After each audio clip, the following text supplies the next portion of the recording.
দর্শক, এই বিষয়ে কথা বলতে আমাদের সঙ্গে সরাসরি যুক্ত হচ্ছেন আন্তর্জাতিক সম্পর্ক ও নিরাপত্তা বিশ্লেষক অধ্যাপক ডক্টর এম শাহিদুজ্জামান। জনাব এম শাহিদুজ্জামান, আপনাকে স্বাগত জানাচ্ছি নিউজ 24 সংবাদে। আপনার কাছে জানতে চাচ্ছিলাম ভারত পাকিস্তানের এই সংঘাতের প্রভাব সম্পর্কে, আর সেই সঙ্গে পুরোপুরি যুদ্ধে জড়িয়ে যেতে পারে কিনা দুই দেশ, এ সম্পর্কে কি মনে হচ্ছে? ধন্যবাদ। আমার মনে হয় না যে দুই দেশ এখন আরো বড় যুদ্ধে জড়িয়ে যাবে।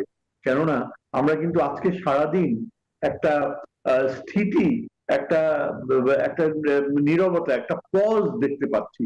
যদি সত্যি জড়িয়ে পড়ার মতো হতো তাহলে হয়তো আজকেও নতুন কিছু পাকিস্তান একটা বড় রকমের একটা আঘাত হয়তো হানতো।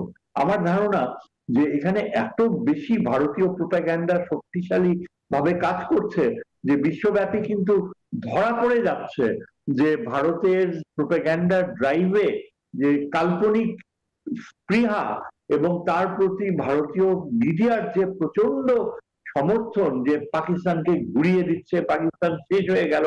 কিন্তু আমরা যদি একটু নিরাপত্তার দৃষ্টিভঙ্গিতে কিছুটা সূক্ষ্ম দৃষ্টিতে দেখি তাহলে কতগুলো প্রশ্ন জেগে ওঠে। প্রথম প্রশ্ন হচ্ছে যে পাকিস্তান যে দাবি করলো 5টা ভারতীয় বিমান, অত্যন্ত এক্সপেন্সিভ বিমান ফেলে দিয়েছে, তার তার ব্যাপারে ভারত কিন্তু আজকে সারাদিনে কোনো প্রত্যাখ্যান করেনি। তারা এমন কোনো কিছু বলেনি যে পাকিস্তানের পক্ষ থেকে এই দাবিটা মিথ্যা। অর্থাৎ ভারত কিন্তু সত্যি সত্যি হয়তো এই বাস্তবতা মধ্যে সত্যতা রয়েছে যে পাকিস্তানের দাবিটি সত্যি।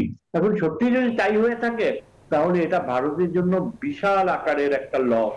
জনাব শাহিদুজ্জামান, আপনার এই উত্তর ধরে আরেকটা প্রশ্ন করতে চাই। সেটা হচ্ছে, আমরা ইসরায়েল ফিলিস্তিন যুদ্ধ দেখেছি এবং আমাদের প্রতিবেশী দেশ না হওয়াতেও তার অনেকটা প্রভাব কিন্তু বাংলাদেশের দরদামে পড়েছে, আমরা সেটা দেখেছি। আর এখন যখন দুই প্রতিবেশী বা আমাদের মিত্র দেশই বলা যেতে পারে, তাদের মধ্যে যদি যুদ্ধে ডামাডোল বাঁচতে থাকে, বাংলাদেশের উপর ঠিক কিরকম প্রভাব পড়তে পারে বলে মনে করছেন? আমাদের জন্য ঠিক কতটা হুমকি স্বরূপ? আমাদের জন্য এটা প্রভাব পড়তে পারে এই অর্থে যে ভারত প্রবাবলি বাংলাদেশের প্রতি আরো ক্ষুব্ধ মনোভাব প্রদর্শন করবে। কেননা ভারত হয়তো আশা করছিল যে বাংলাদেশ সরাসরি ভারতের পক্ষে এমন কিছু অবস্থান নেবে যেটা পাকিস্তানের জন্য বিব্রতকর হয়। কিন্তু দেখা গিয়েছে যে পাকিস্তানের পররাষ্ট্রমন্ত্রী যখন ফোন করলো, বাংলাদেশের থেকে যে রেসপন্স ছিল সেটা অনেকটা নিউট্রাল বলা যায়।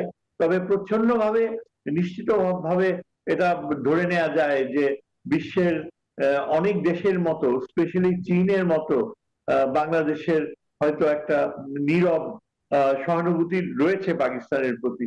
কেননা এটা বাংলাদেশে অনেকেই এই প্রশ্ন বোধ করছে যে পাকিস্তানের যেসব চিত্রগুলো আমরা দেখতে পাচ্ছি সেখানে কিন্তু আমরা ওই যে টার্গেটে হিট করা হয়েছে যেটা বারবার ভারত দাবি করছে সেটা কিন্তু ঠিক ফুটে ওঠেনি। দেখা গিয়েছে বিশাল একটা মসজিদ, সেখানে ধ্বংসস্তূপ, মসজিদের চূড়াটা ভেঙে গিয়েছে। এইসব চিত্র বাংলাদেশের মানুষের মনে খুব আবেগপ্রবণ আঘাত হানে এবং তারা মোরাললেস এটা বিশ্বাস করে যে ভারতের যে দাবি সেখানে এই একেবারেই টার্গেটেড হিটিং হয়েছে, যে সমস্ত ঠিক মতো যে সন্ত্রাসীদের হত্যা করা হয়েছে। সেখানে একটা এক্সাম্পলও কিন্তু আমরা দেখতে পাইনি ভারতের এই প্রশ্নে।